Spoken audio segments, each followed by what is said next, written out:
Good morning, students. As you know that we are doing chapter number 11, which is three-dimensional geometry.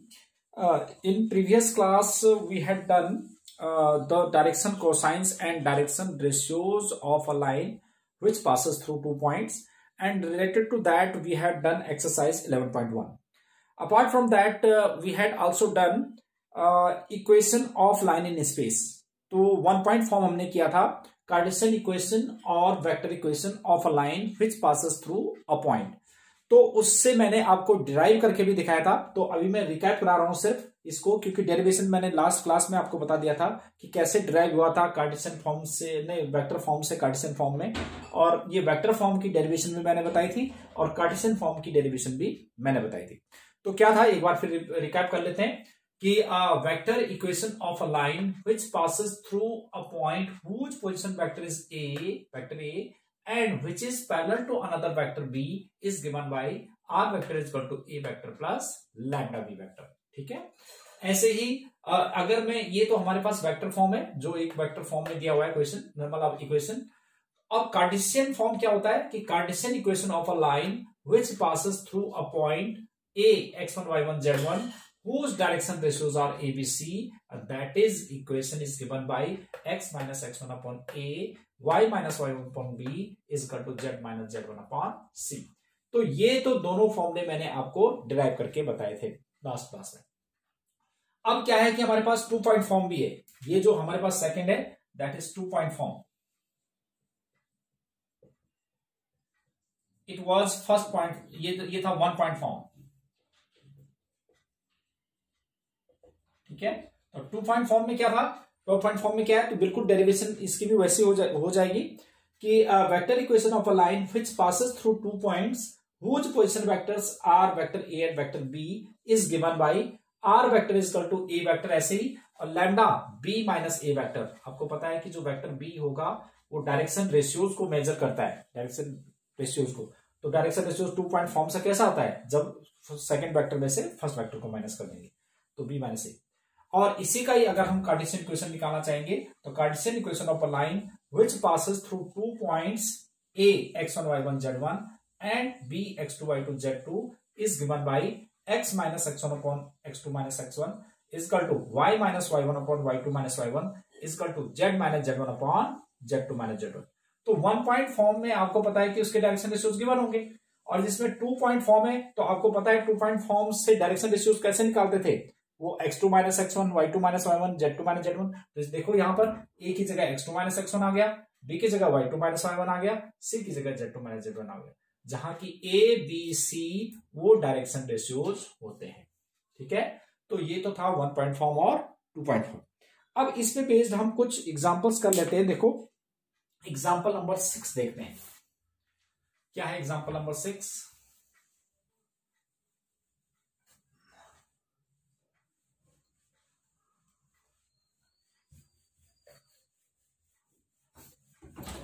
Example number 6, what is that? Example 6 is, sixth example is, find the vector and the Cartesian equation of a line through the point. Point is 5 2 minus 4 and which is parallel to another vector। तो जो parallel vector होता है वो क्या होता है, vector B. तो vector B is आ गया हमारे पास 3i plus 2j minus 8k। ठीक है, ये वेक्टर बी है। तो आपको पता है कि हमने इक्वेशन में क्या थी हमारे पास 1 पॉइंट फॉर्म में कि vector equation of line which passes through a point whose position vector is A. तो इस पॉइंट से पास हो रहे थे, इसका पोजीशन वेक्टर ए मान लेंगे, तो vector A is equal to क्या हो जाएगा, इसको मैं आप कंपोनेंट फॉर्म में ले जाता हूं 5i plus 2j minus 4k, और वेक्टर बी तो हमारे पास दे ही रखा है, ये वेक्टर ए, ये vector A, vector B.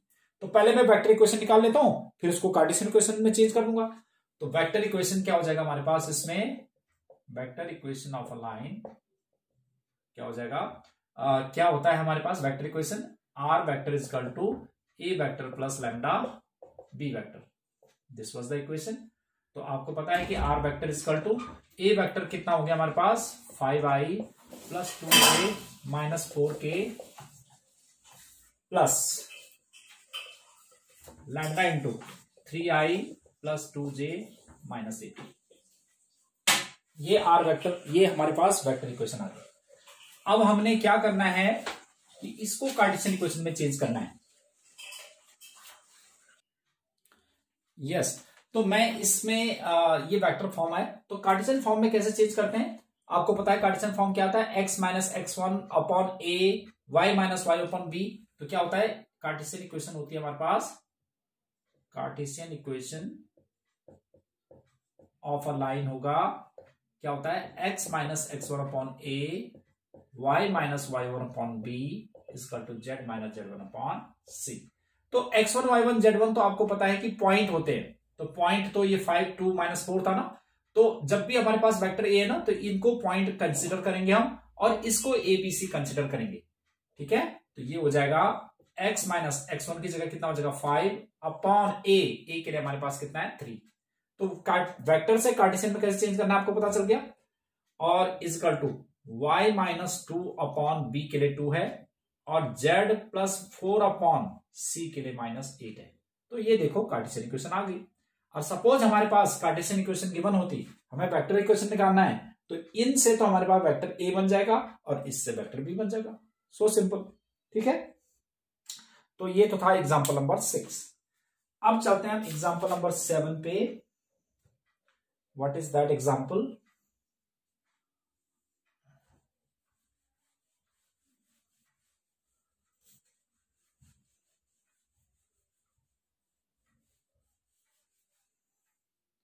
Example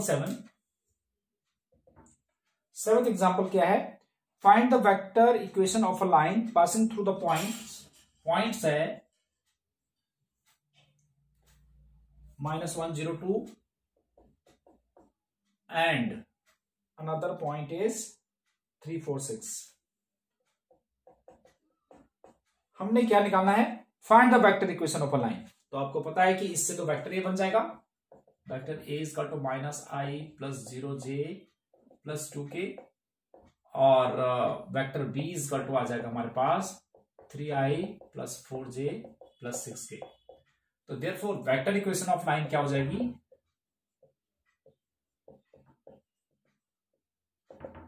are vector is equal to A vector plus lambda B minus A vector.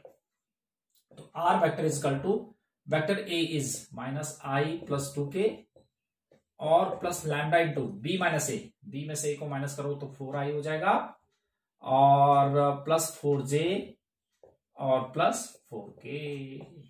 ये आपके पास वेक्टर इक्वेशन आएगी। या आप इसमें देखो, क्योंकि ये डायरेक्शन रेशियोज है ना, तो आप 4 भी हटा सकते हो इसमें, या और करके आप ऐसे भी लिख सकते हो, r vector is equal to -i plus 2k और plus lambda times of i plus j plus k। ये भी करेक्ट है आपके पास वेक्टर इक्वेशन। ठीक है, तो इट वाज एग्जांपल नंबर 7। अब आओ आपके पास आगे angle between two lines.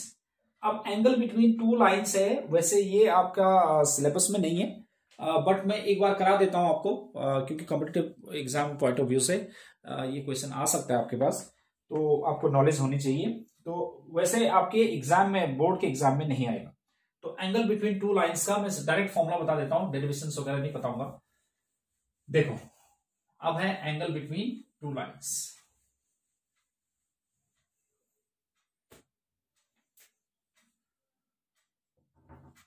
Angle between two lines. अब आपको पता है कि देखो एंगल बिटवीन टू लाइन, अब मैं एक ही टाइप के फॉर्मूले में बताता हूं ताकि आपको मतलब कोई ज्यादा प्रॉब्लम ना हो। तो ज्यादा इजी क्या है कि मैं इसको वेक्टर फॉर्म में बता देता हूं। ठीक है, तो angle between two lines, R vector is equal to A vector plus lambda B vector और R vector is equal to a1 vector b1 है और R vector is equal to a2 plus mu b2। ये दो आपके पास lines है whose vector equations R vector is equal to a1 plus lambda b1 और R vector is equal to a2 plus lambda b2। तो इनके बीच का जो एंगल होता है, angle between these two lines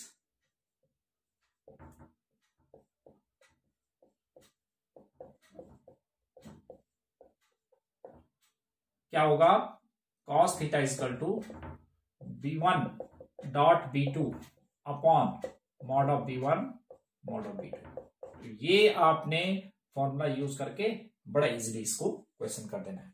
जैसे अभी देखो आप, जैसे आपके पास ये है एग्जांपल नंबर 9। अच्छा, एक चीज और है कि हमारे पास अगर ये कार्टेशियन इक्वेशन होता तो if we have Cartesian equation ये अगर हमें, ये तो वेक्टर फॉर्म है, अगर मैं इसको कार्टेशियन इक्वेशन में लाऊंगा तो angle between two lines x minus x1 upon a1, y minus y1 upon b1, z minus z1 upon c1, x minus x2 upon a2, y minus y2 upon b2, z minus z1 upon c2। तो इनके बीच का angle का जो formula होता है तो cos theta is equal to हो जाएगा a1 a2 plus b1 b2 plus c1 c2 upon under root of a1 square plus b1 square plus c1 square और under root of a2 square plus b2 square plus c2 square.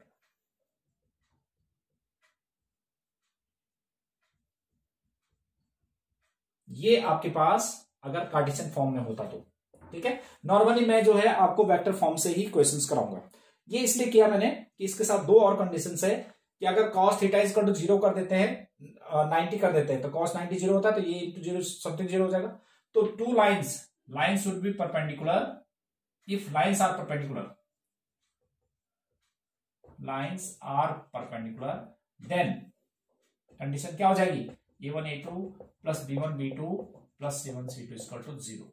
ये perpendicular वाली condition है कि if two lines whose Cartesian equations are x minus x1 upon a1, y minus y1 upon b1, z minus z1 upon c1 और ये है, तो ऐसे case में आपके पास एंगल नहीं, तो इफ लाइन्स आर परपेंडिकुलर तो cos 90 हमारे पास 0 हो जाता है, तो ये तो पूरे के पूरे टर्म 0 के साथ मल्टीप्लाई होकर 0, तो a1 a2 plus b1 b2 plus c1 c2 equal to 0 आ जाएगा एंड विल बी पैरेलल।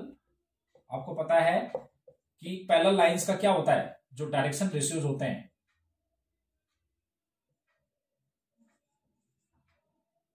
जो डायरेक्शन दो लाइन पैरेलल तो उनके डायरेक्शन रेशियोज प्रोपोर्शनल होते हैं। तो a1 upon a2 is equal to b1 upon b2 is equal to c1 upon c2। तो ये है हमारे पास कंडीशंस जब हमारे पास लाइंस पैरेलल और परपेंडिकुलर होते हैं तो ठीक है। अब करते हैं angle between two lines. Example number 9 देखते हैं।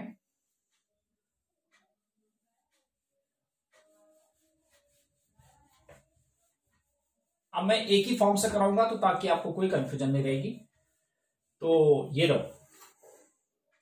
Example number 9।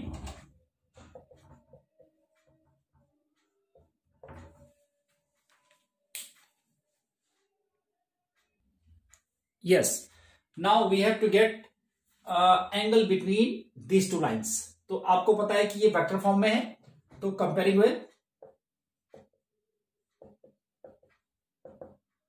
r vector is equal to a1 plus lambda b1 and r vector is equal to a2 plus mu b2।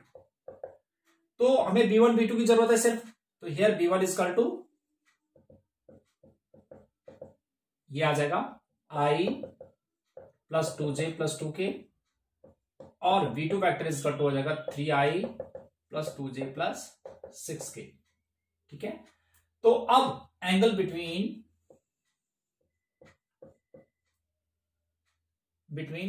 these two lines, cos theta is equal to b1 dot b2 upon mod of b1 mod of b2। ये क्या था, तो इसमें लगाओ आप cos theta is equal to b1 is i plus 2j plus 2k dot b2 के लिए 3i plus 2j plus 6k upon under root of b1 magnitude of b1, magnitude of b1 कितना हो जाएगा अंडर रूट ऑफ इसका 1 + 4 + 4 a² + b² + c² ना, और इसका भी अंडर रूट कितना हो जाएगा 9 + 4 + 36। तो ये आ जाएगा डॉट प्रोडक्ट हो जाएगा, तो डॉट प्रोडक्ट में i का i से हो जाता है, तो ये हो जाएगा 3 + 2 * 4 + 6 * 12 अपॉन अंडर रूट ऑफ 9 और अंडर रूट ऑफ 36 और 49। ठीक है, तो ये हो जाएगा हमारे पास 12 × 4 = 16 और 3 19 अपॉन 3 × 7 तो 19/21। तो इसलिए थीटा = हो जाएगा cos इनवर्स 19/21। तो this is how we get the angle between two lines. अब देखो, अब हम जो है इसी फॉर्मूले को यूज करेंगे जब भी हम एंगल बिटवीन टू लाइन्स निकालेंगे। अब जैसे हमारे पास एग्जांपल नंबर 10 है, वो कार्टेशियन फॉर्म में दे रखा है। देखो अब मैं डायरेक्ट बताऊंगा आपको। 10th एग्जांपल, ये कार्टेशियन फॉर्म दे रखा है हमारे पास। We have to get the angle between x + 3/3 = y - 1/5 = z + 3/4। And दूसरी लाइन क्या गिवन है, x + 1/1 = y - 4/1 = z - 5/2। अब हमें फिर निकालना है angle between these two lines. तो अब देखो इसमें क्या करेंगे हम कि इसको पहले हम वेक्टर फॉर्म में चेंज कर देते हैं। तो r वेक्टर = a वेक्टर तो इसको पता है आपको, इससे बनेगा 3i + j - 3k, ठीक है, और प्लस लैम्डा b वेक्टर आपको नीचे वाले से बनेगा 3i + 5j + 4k, और r vector = -i + 4j + 5k। ठीक है, मतलब देखा ना, जो ऊपर वाले पॉइंट होते हैं उनसे क्या होता है, जैसे ऊपर वाला पॉइंट क्या है x - x1, तो ये -1 है, 4 है और 5 है, तो -1 4 5, और plus mu into vector b कितना हो जाएगा i + j + 2k। तो अब angle between these two lines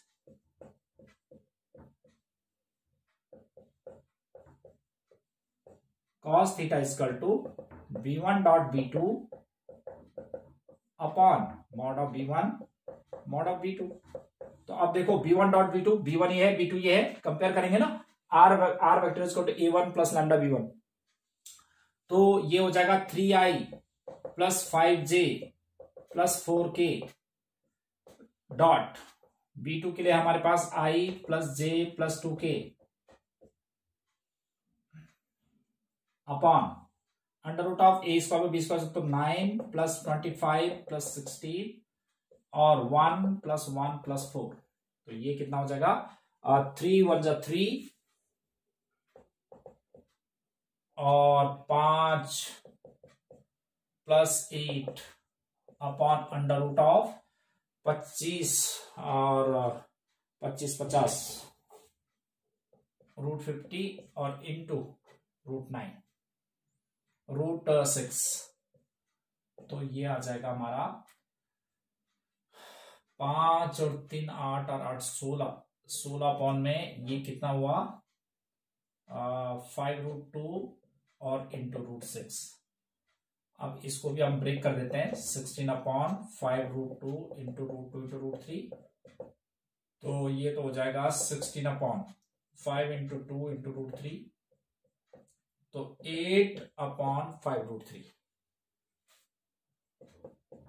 फिर रैशनलाइज कर दो तो कितना हो जाएगा 8√3 अपॉन 15।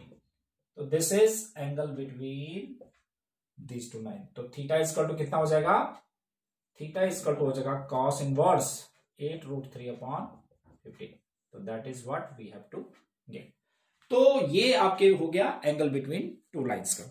तो बेटा इस पे बेस्ड आपने अब जो है एक्सरसाइज में अब आप कर सकते हो 11.2 एक्सरसाइज, जितना भी आपसे हो सकता है तो अब आप क्वेश्चन नंबर 13 तक इसमें कर सकते हैं।